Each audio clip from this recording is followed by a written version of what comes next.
everybody.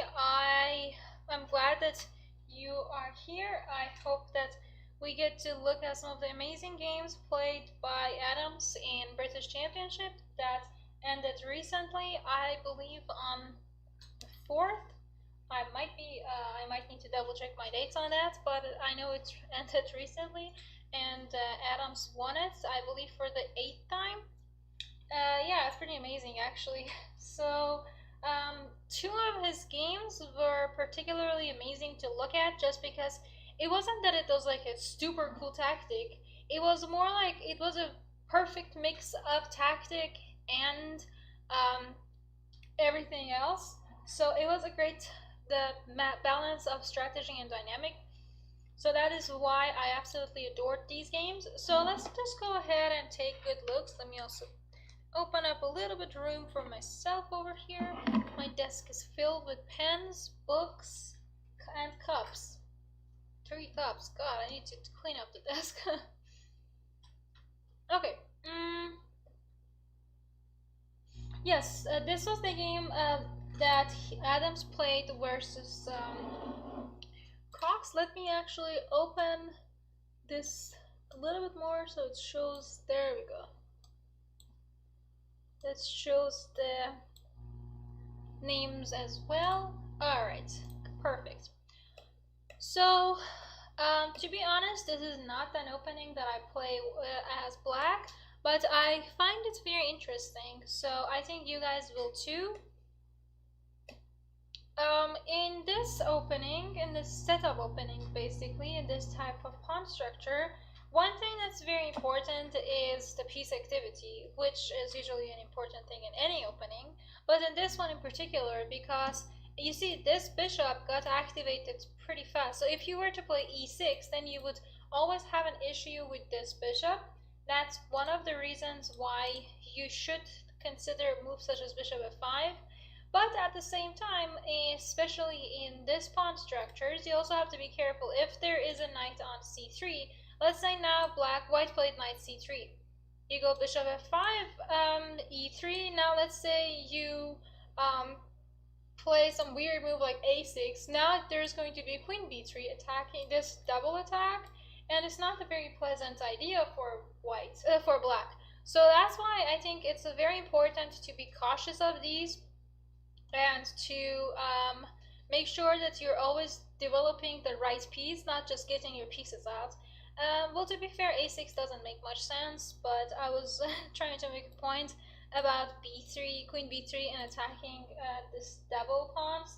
So, alright, in the game, e3 was played, knight f6, knight c3, bishop f5, a very similar position because this e3 has to be played, this bishop belongs here, this knight belongs here, this knight belongs here, so there's not, it's not like a huge surprise that people played this.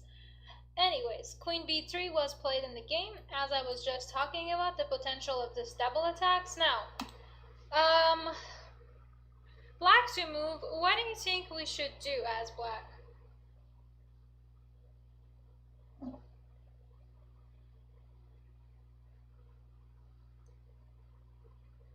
This tea is cold. I will put it away so I'll stop drinking it. This cup is also cold, so that cup has got it too. Oh my god, now I have like 4 cups next to each other. It's a very scary scene. Oh, it's exquisite. J-Mac, Peter, I am glad to see you guys have showed up from the previous one.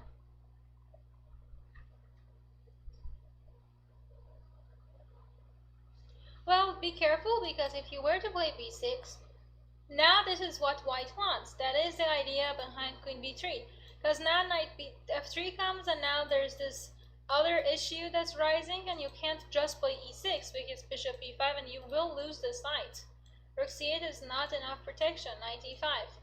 See, your bishop should have been like on d7 or b7 if you wanted to play this line.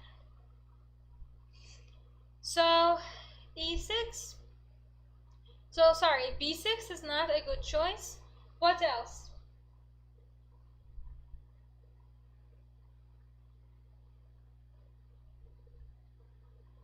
Yep, we want to look for the best move.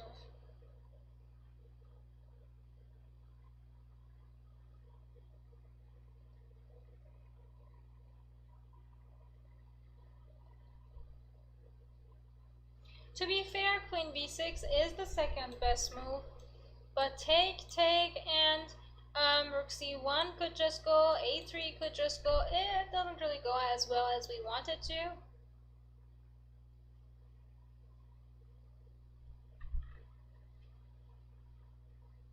I wouldn't really go for that because take is attacking our knight as well. You can't just push because bishop b5, and yeah, that's gonna be painful.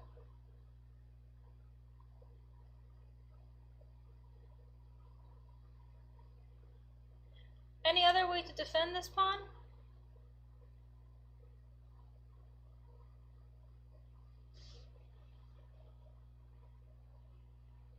I don't think you should sacrifice at all. Not at this moment.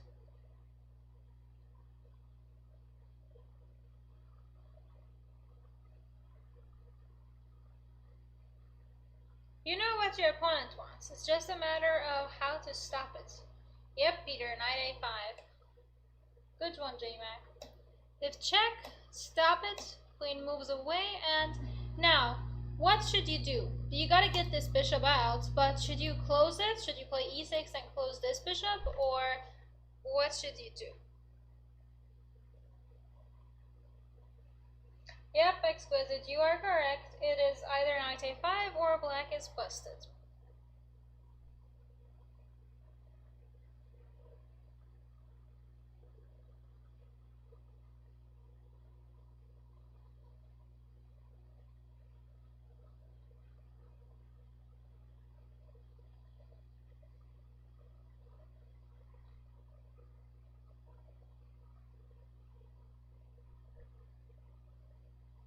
Anybody else? What should black do? I don't think bishop f5 is the way to go, because if bishop goes to f5, well, now there's bishop b5 check too. And what are you going to do? Bring back? You just wasted a bunch of moves, and you just gave your opponent a bishop b5 too. Knight goes to f3, now knight wants to jump to e5. It doesn't make sense. Yeah, but now that you have your knight on a5 and your bishop is looking towards queenside, you could just try to organize your game in the queenside. So you don't exactly have to play g6. g6 is doable, but again, knight f3, bishop g7, maybe just knight goes to e5. Your knight on a5 gets a little weird. So I think e6 is actually good enough. Now, it's just a matter of what to do with this bishop. You have two choices. Where should we go?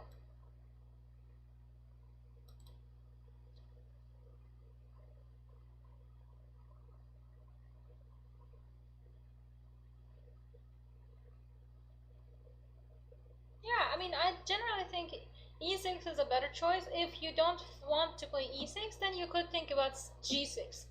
But those should be your only two options.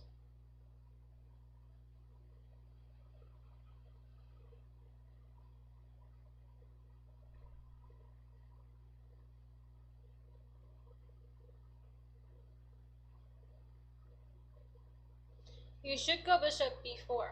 Or you could play rook c8 first too. Then try to maybe get your pieces out. But the thing is, your game is in the queen side. Your everything is pointing towards the queen side. So you might as well play there anyways. So knight f3, get your bishop out to b4. Bishop d3 now. Of course, castling is just as good as any other move. But can you think of any better move, or just like a tiny bit more active?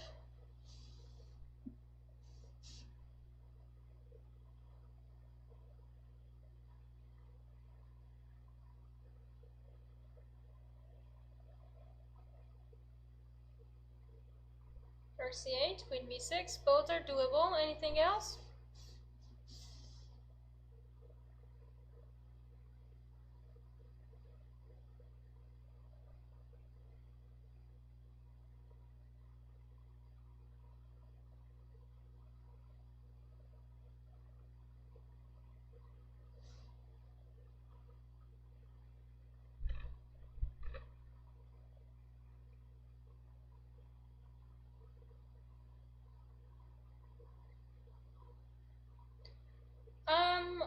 So I don't think we should think about knight h5. That's kind of not, doesn't really go with the flow of our game.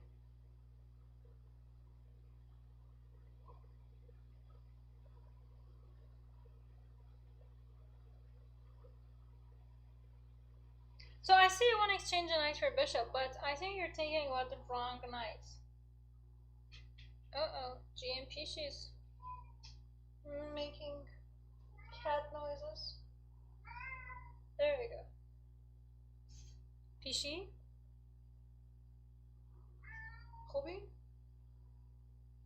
I think it's a stray cat that's behind the door again. Anywho, what about this knight? Is this knight good enough here? Can we do anything with it?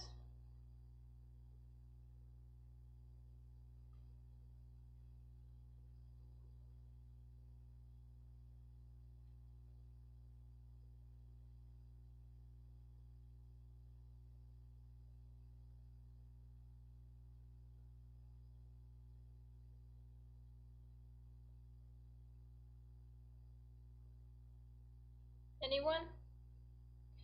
Because I'm thinking knight c4, it's a little unorthodox, but it's like next few moves, one of them is castle, one of them is rook c8, the other one is you gotta do something with this knight. So it's just a matter of which one to do first.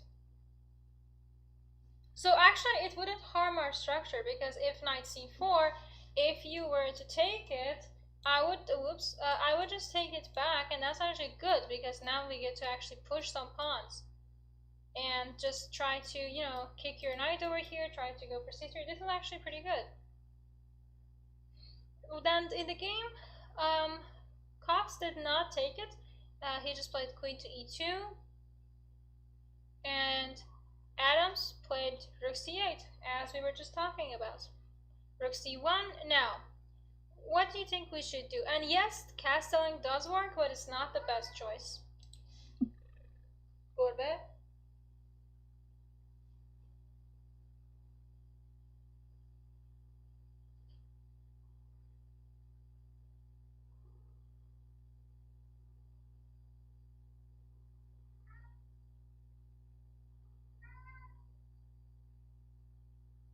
Anything else besides castling that could be interesting? I like the idea of b5, but not just yet.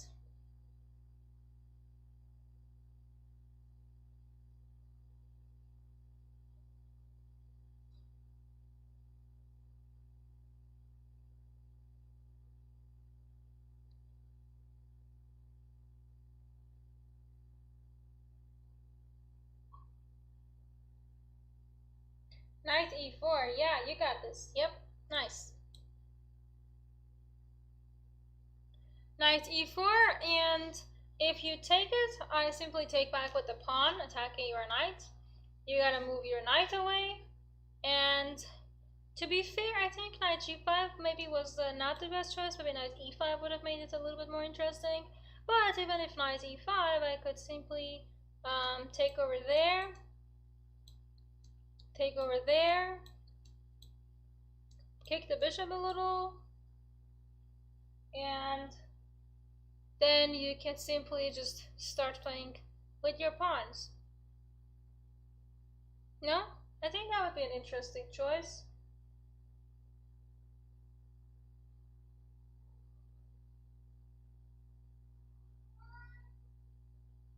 So, alright, let's go back.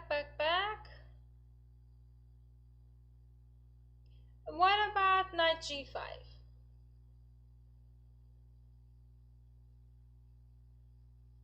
This is kind of funny. I just got a notification from Quizlet.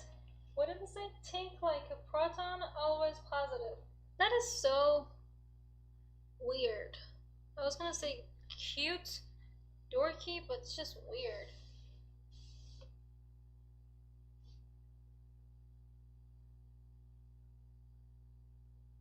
Alright, so what about knight g5? What should we do about this knight?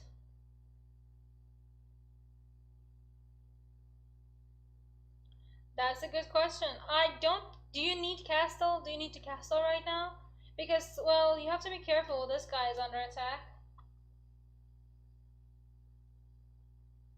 Knowing your pawn is under attack, what should you do?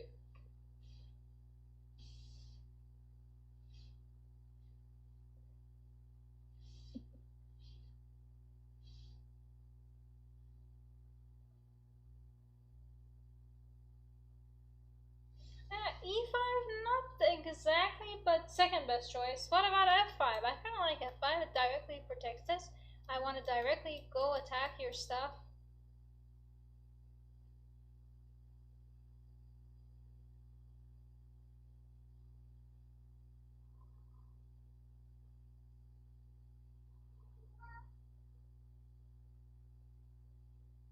No? Anyone good?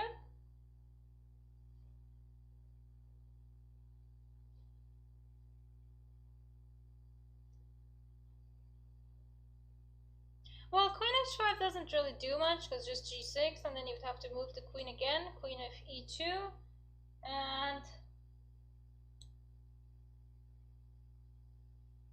then h6, right? Knight moves, push more pawns, try to castle. This is kind of nice. Peachy agrees too.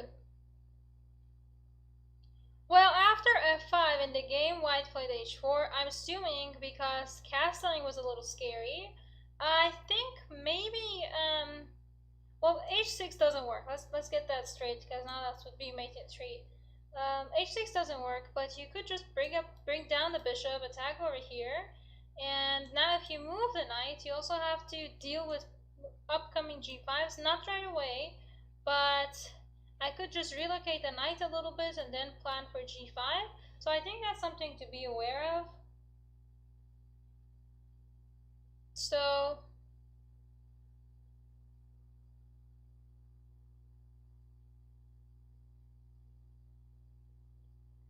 now, in the game h4 was played, which I think was the first mistake that white made. Now, what should we do as black? Keep in mind, still h6 doesn't work.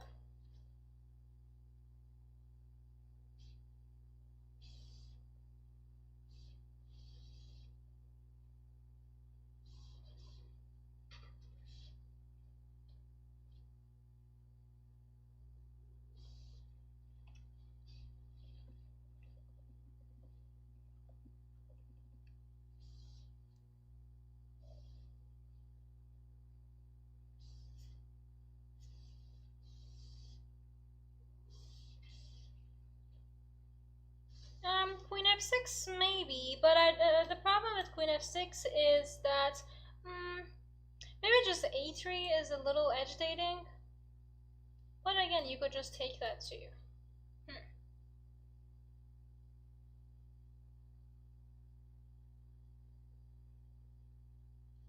No, I think you're good either way. We could also reroute it, that is true. But well, I think the thing with h4 is that let's ask ourselves a question. White's playing a king side. We're not really worried about that, but we shouldn't push too much in the king side if we can't. So we're pushing in the queen side. So how can we continue this push in the queen side?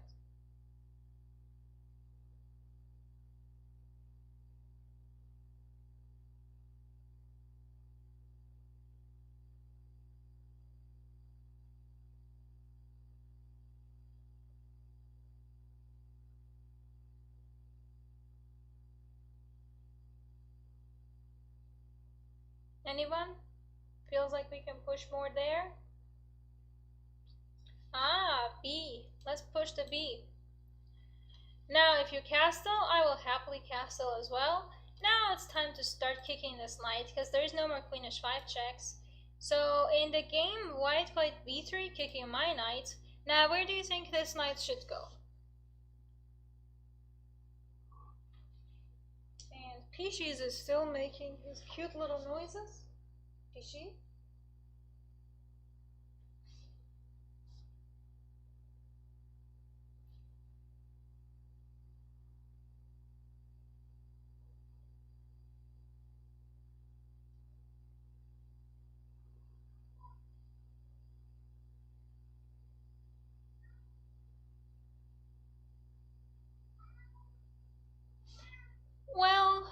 you could you could simply um,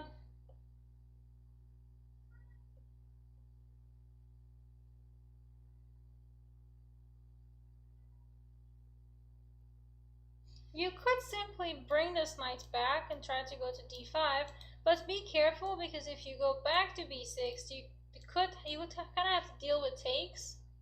Not that it's such a big problem because you would have knight d5 and your knight is like a god over here. Or a goddess. Well, it's a good question though. We can solve this question later on. But taking over here on c8, take back. I mean, black is doing alright. Much better than I would dream of for most of my d4 d5 life. But another idea that I've learned from Roy Lopez is this idea with knight a3. It doesn't do much, but it really bugs the opponent, so I like that. Knight a3. In the game, white played queen b2, which was not the best move. Now, can you tell me what do you think is the best move for white? There is one move that is kind of interesting for white. Does give it a little bit of advantage. Hello? Go back.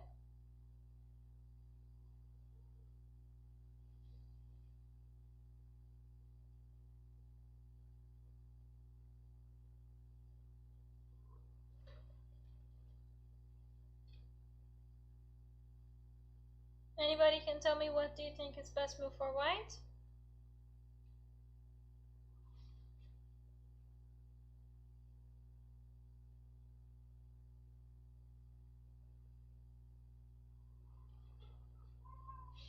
Uh-oh. No, not exactly queen h5. So you don't really have much to do in the king side anyways. You should try to do something in the center as white because that knight is kind of stuck up on a3.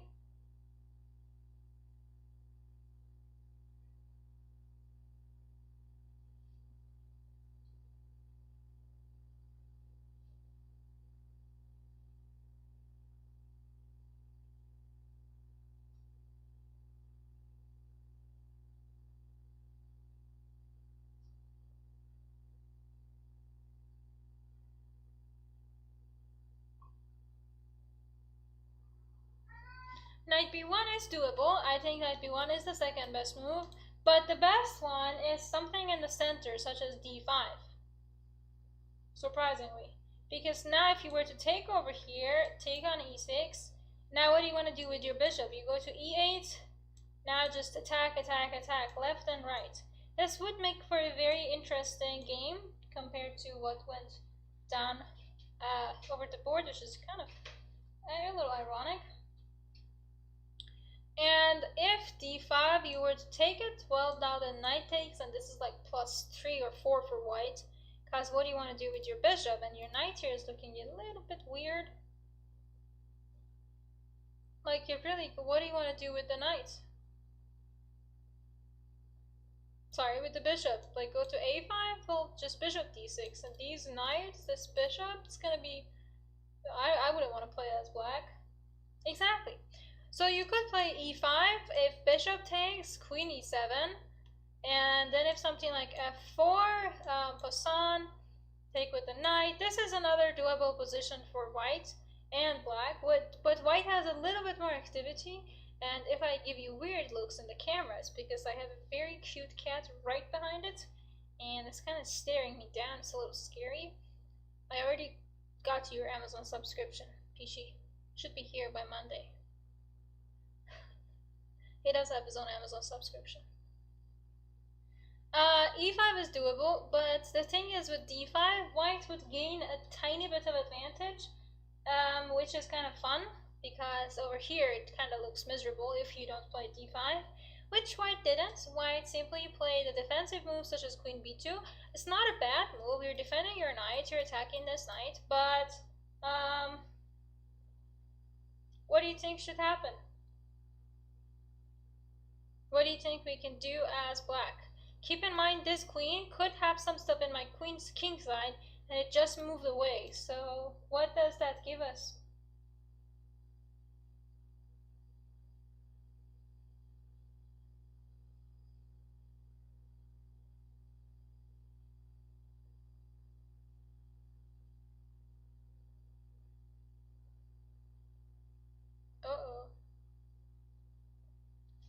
Is she coming for the microphone? I'm gonna gently move the microphone away.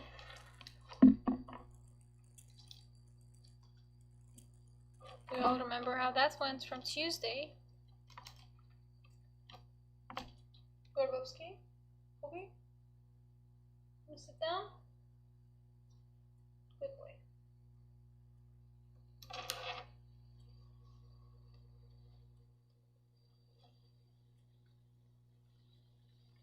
Okay, so I think the idea of bishop c3 is definitely doable, but not really the way to go, because this queen just moved away. So let's go h6 and go after this knight, and now when you move your knight away, I'm just gonna eat this pawn. Just simple chess. No need to worry too much about it.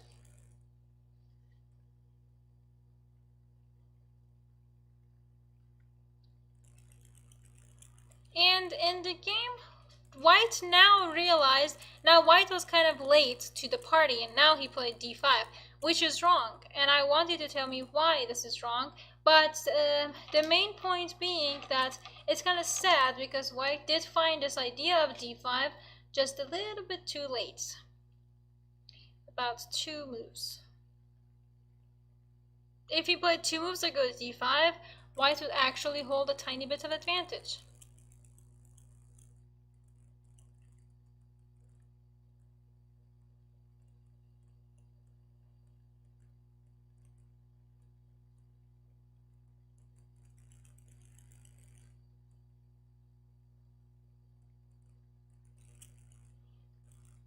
Queen f6 is the best one, yeah. I'll bring another attacker towards this poor guy. And in the game, White played knight d1. How can you continue? How can you win this? And yes, there are multiple ways. Easiest one, you could just take over here, take back, and it's a lot of non-knight moves, and then take the pawn. It would be like what? 2 pawns up in a simpler end game. That is one of the easiest way to win. Anything else? Yeah, taking the rook is also a great idea. You take back, and now I can just play rook c8. And funny enough, White just resigned over here, because if queen b2, I can just simply take that, take over here, and your pieces are just miserable. Rook c2 also coming up. You play rook d1 g5. You move this bishop away, bishop e6, just defending it. And this knight is just crying. This knight over here is crying, like a lot of crying pieces. So actually, the White just resigned over here after rook c8. So I thought this was actually such a crushing game. Yeah. Alright, anybody, questions on this game, or should I move on to the next one?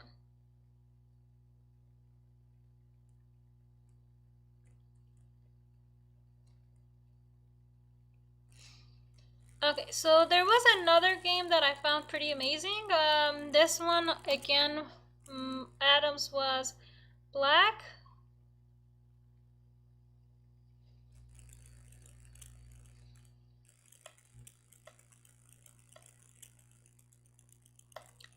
Normal openings, not much to talk about.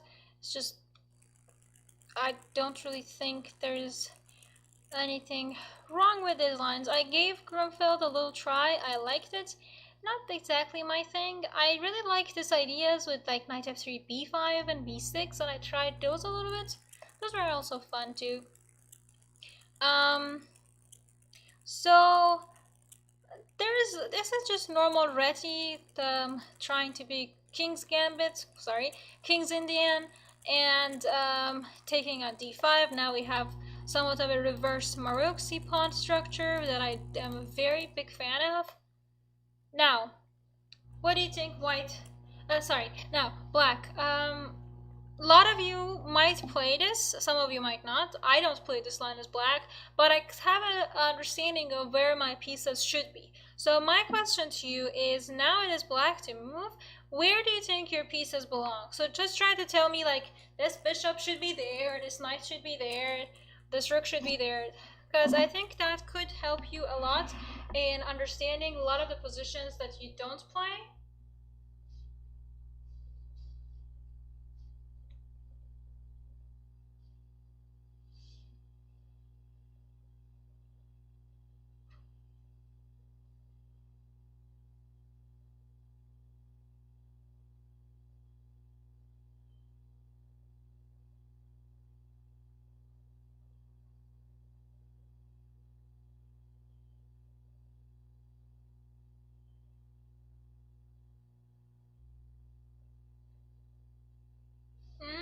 Bishop what? Bishop card. Yeah, that was kind of true.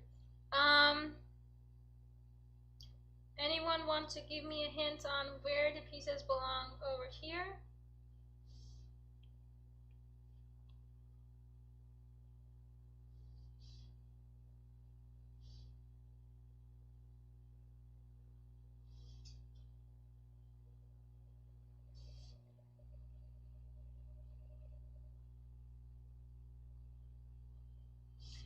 Best way or books to learn openings? For openings, I try to be inspired by looking at different games, and that kind of helps me figure out what really goes with my style. For example, I gave Karokan a try. It doesn't really go with my style. I gave Ninurf a try. It went better with my style, but I didn't have enough time to learn it, so I started to just play around with it. Like I generally like to fionk it on my bishop, so I found like a Lopez line that I can do that with. I can't exactly do that with Italian. So Italian, you just kind of try to find the best player that some of the best players that play those lines and just kind of combine them and see what they play. But yeah, that is generally true. Yep. So rook e8 is the way to go. Rook e8, you're kind of just a classic thing to do. You're stopping anything coming up for your e5. You might want to play a bishop g4 later, maybe not. You might want to play a bishop f5. You might simply want to relocate this knight so you can have more exposure on d3. You might want to bring that bishop to the other side. So there's a lot of different ways to go. In the game, white played knight c4, black goes for bishop f5, just going after this pawn, knight g5, and now what? What do you think we should do?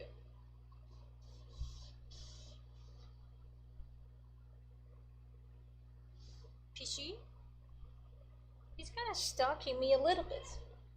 And he's under the table, kind of playing with my toes, which is cute, but a little bit creepy. Oh, he's bored. He wants to play. He's playing with a ribbon now. It's kind of cute. I like how cats are independent and when they come play with you, but when you don't have time to play with them, they're just like, okay, I don't need you, I'm gonna go play with myself. But at the same time, he's kind of sitting around, kind of staring at me, waiting to pounce. Hello. So, what do you guys think?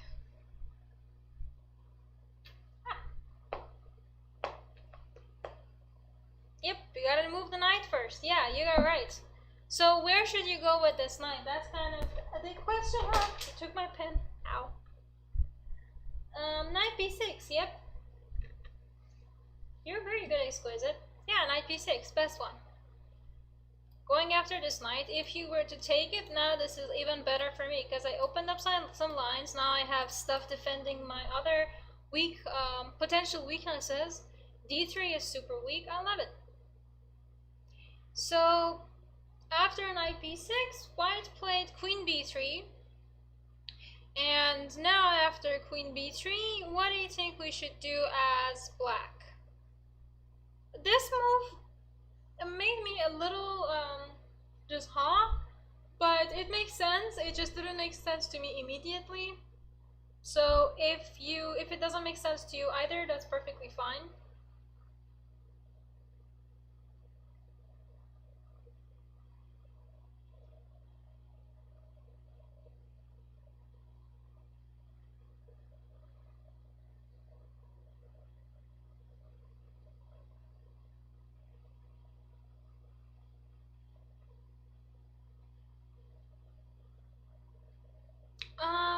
Taking on d3, careful because f7 is what queen b3 is going after. So if you were to simply take over here, knight b6, then you are going to get busted, my friend.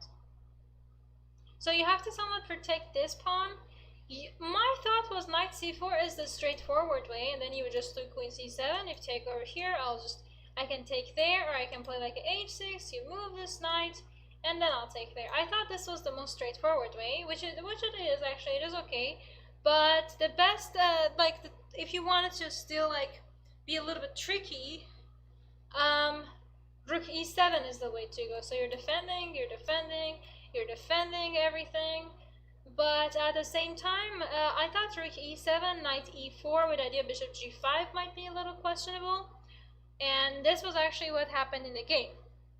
So now, bishop wants to come to g5, we do the logical thing of playing h6. In the game, white played knight takes c5. Now what do you think we should do?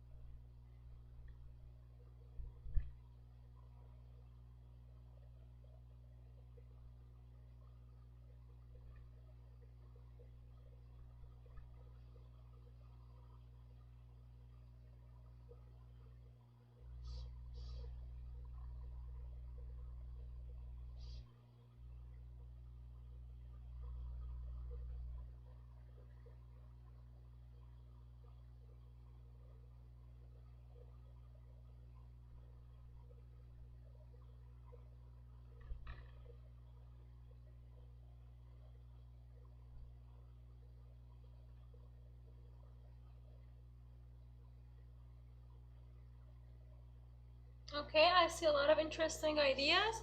I think the one that would probably stand out more to me is just rook c8, because you're kind of bringing more stuff to go against this I was going to say sack of knights. I don't know if that's the word, but you're kind of bringing more stuff to go attack this knights that are kind of just there, and like they're ready to be poked.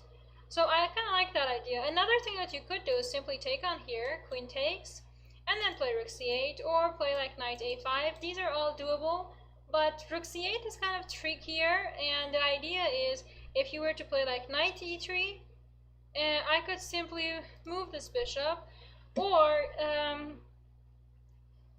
we can't really take it because still rook d1 exists, and e4, still bishop e4 exists, so that kind of stops it.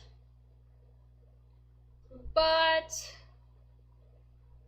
you could simply play bishop e6.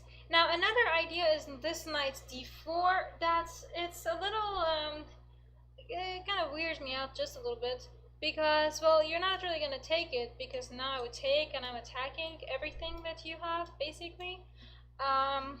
Queen d7 and a4, you would just do like a bishop e6, or you can just take over here. Everything is under attack basically, so white would not have a pleasant time, but you don't really have to take it. You could just play queen to a3, and this is still under attack, and this is still under attack. Everything is still kind of wobbly.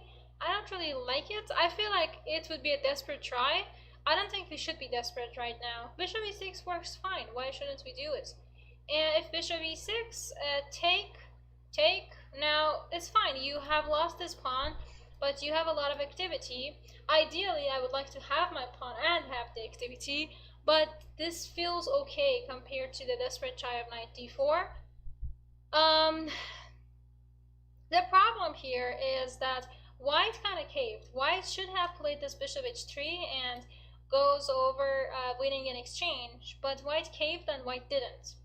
If white did this, then yes, black's position would be more uncomfortable than I would like to admit.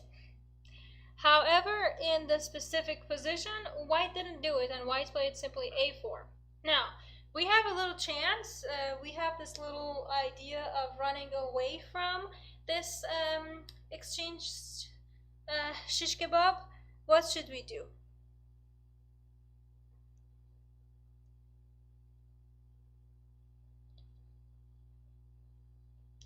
So black to move basically. How do we run away from shish kebab? Also, fun fact, Shish kebab, shish in Farsi means six, and kebab, you all should know what kebab is. Well, it's not kebab, it's kebab, but still. It's like that little mini steaks that we put in a like a grill, but not exactly. You like put them in one, oh, rotating. Yeah, I need more English. Give me a second to Google that. Uh-oh.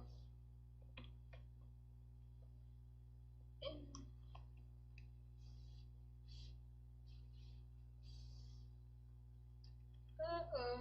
I need more Farsi. Well, technically I have enough Farsi. I need more English. Ah, there we go. Ah, skewer. There we go. I kept thinking I knew that. Alright, that took me way too long to explain. Anyways, thank you, skewer. Yes, this should be fun. So in the game, well, bishop h3 would be painful, but we kind of dodged that bullet. Careful, because if you now take it, there's still bishop h3. There's also this a5, and now you gotta move this queen, and there's again rook d1. So, yeah, rook c7 is the best one. Good job, you guys. Rook c7, you stop this, you defend your b7, now you want to take on d3. In the game, white played a5, and what do you think we should do as black? Attacking our knight, we have very limited choices between d7 and c8. Which one do you think we should go? Knight d7 doesn't really do it for me, because if you played knight d7, now white can do knight d5.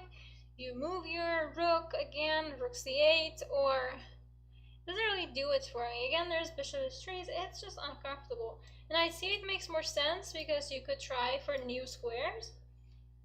Yeah, so in the game, white played rook d1, defending this little guy.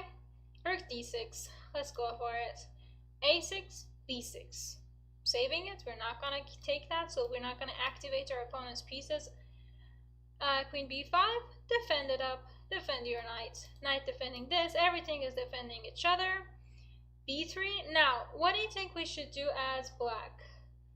So to be fair, b3 is not a bad move, but because you gotta get this bishop out somehow, but it does give black a little bit more freedom.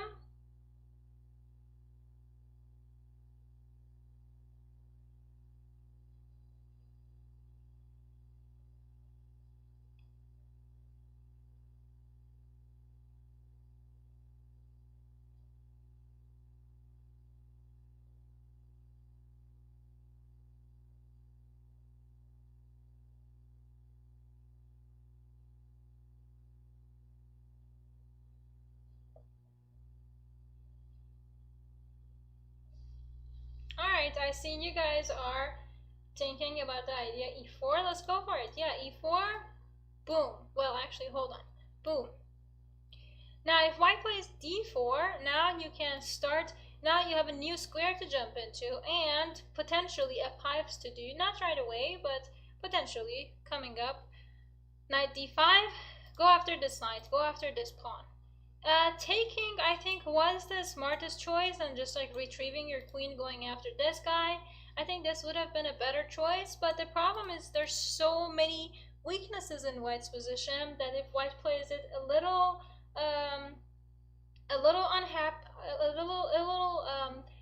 unprepared, then all these pawns can simply just start flying off the board. You take over here, I'll just play rook b5 or rook d7, and all these are still flying off. So in the game, black simply played f5, made more sense. Sorry. Here f5 would make more sense as well instead of knight a5, because if you play f3, now I could just thinking take some stuff over here maybe. This guy and that guy. It's just so many possibilities. Yeah, let me go back to the main position. Here white played bishop d2, which was a mistake. Now we get f5, f4 also coming up. In the game, white played bishop f1, trying to relocate. Let's not worry about it, let's just go up. No, No pins for you today. Rook c1, now we take it. And now rook d5, attacking the queen. Queen moves, now rook a5, trying to go to the other side. And that's the beauty of this position. That's so amazing that we have this much space that we can just fly around with the rook. Rook a1. Now, this is a very amazing move that black does, because it's just one of those moves that you don't think you need it, but when you see it, you're like, oh, that was so cute. And I'll give you guys maybe about 20 seconds to think about it before I reveal it. Kinda, yeah, this is like a very cool Leningrad.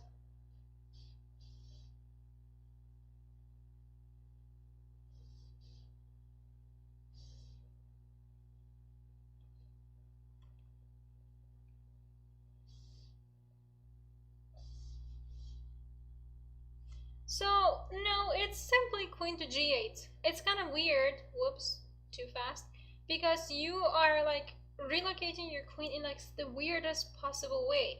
Take on a5, you take back, and you're still bringing another one, and you are going to be able to get this pawn, because there's something like b4, and now knight goes to c4, and then b5, and that's even worse for white than giving that pawn. So that's why I think queen g8 is so cool. Queen g8, in the game, white just played rook b1. White was probably just like, okay, you know what, I'm just going to play this rook b1, not even going to bother with the activity of this knight. And now we get rook a2. Pressure, pressure, pressure. Queen c4, queen c8. Again, pressure, pressure, pressure, pressure. It's just amazing. Queen b5, and now I saw this move of knight b8 a little while ago, and I'm gonna go ahead and say, whoever said it, nice idea. I know it was a while ago, but you have the right idea, because you are relocating it. I want to eat this pawn. I really want to eat this pawn. And the game after rook a1, rook d2 was played, which is doesn't really go with my ideology, but also Adams has about 400 something rating more than me, so I think we can trust him on this just a little bit. This idea of rook c3 would have been amazing, because if you're gonna give that exchange up, you might as well give it up in this way, now that you are getting even more counterplay. However, in the game, rook d2 was played. Nothing really wrong with it, just not the ideal way of giving up the exchange, because now this pawn is defended, and yes, your knight gets activated, and yes, this pawn is falling, and all those fun stuff, but that would have been the better way. Okay, so here white plays bishop c4, obviously activating the bishop, h5. Now we're going from a different side. That's also one of other things that I've seen in most of the Grandmaster games that I try to kind of copy paste a little bit, is this idea of like whenever your position is stable and you don't really know which side to attack. Oh, sorry, that's not the right. When one side is stable, the other side, there's like always this h4, h5.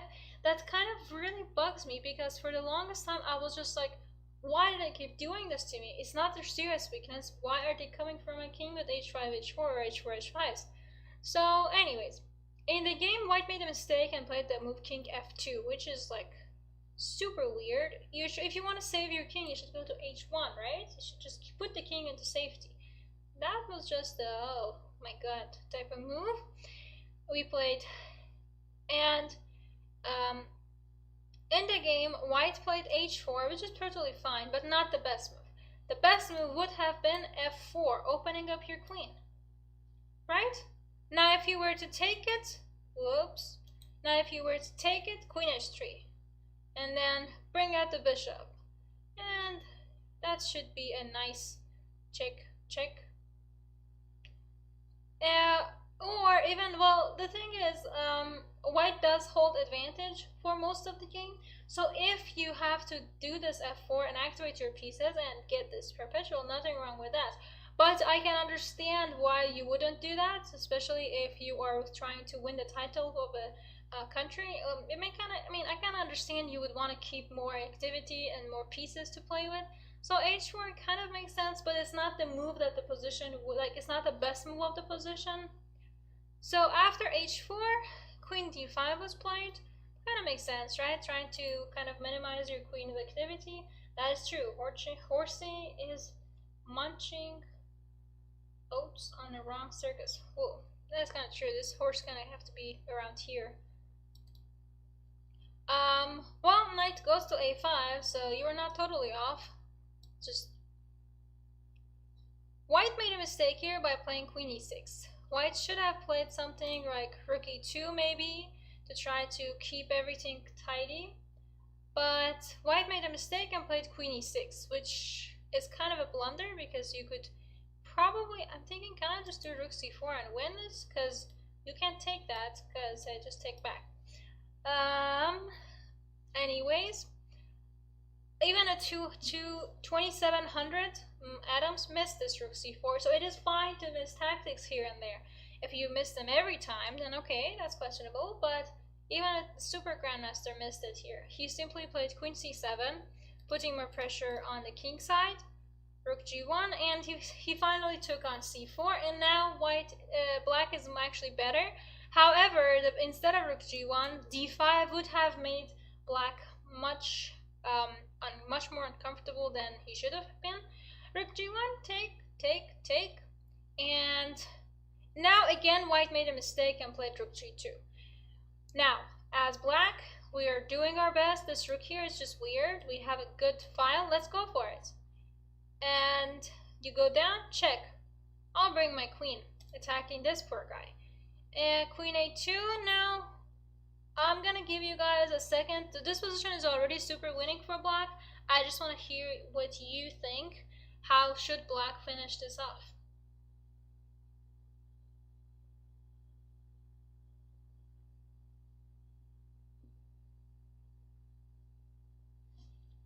Yeah, you could simply push this pawn. I think h3 is a good idea. h3, well, you could also take on d4. It's that good of a position because you can't take. It's queen f3 checkmate. So h3 also works. Rook g1, take, check, and go over there, and you are giving different type of painful checks. White played something like king e2, you take over here, and another check, and just h2, and this is becoming a queen. And white actually resigned here. Yeah, I think this game was very good. Just especially both of these games that I showed you in this hour was, I think, pretty amazing because they both kind of go with the idea of pressure. And you saw that in the second game, Adams was actually kind of worse most of the game, but he managed to find activity. He managed to find how to make his pieces better, how to use the space he had. He missed a bunch of the best moves anyways too at 2700, but it doesn't mean that he didn't play good. He just played better than his opponents, and he played better chess. So he was very opportunistic and found the moves that needed to be found. But yeah, I kind of like this game. These two, I'm glad I managed to get through both of them. Rushed a little bit, but glad I did. Anyways, with that, I am going to say goodbye to you. Make sure to check the schedule to see who and when we are streaming tomorrow and for the remainder of the week. Otherwise, I will see you guys on Saturday for Twitch and on Tuesday for YouTube, and it's like a whole schedule, so just check it online. This will be much easier. Alright, have a great rest of your week, and